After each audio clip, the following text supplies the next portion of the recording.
Ang mabuting balita ng Panginoon ayon kay San Lucas. Noong panahong iyon, sinabi ni Jesus sa pinuno ng mga Pariseo na nag-aanyaya sa kanya, "Kapag naghahanda ka, huwag ang mga kaibigan mo, mga kapatid, mga kamag-anak, o mayayamang kapitbahay ang aanyayahan mo, sapagkat aanyayahan ka rin nila, at sa gayoy nagantihan ka na.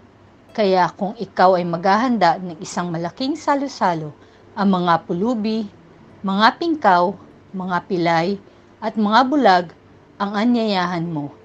Hindi sila makakaganti sa iyo, at sa gayoy, magiging mapalad ka. Gagantihin ka ng Diyos sa muling pagkabuhay ng mga banat."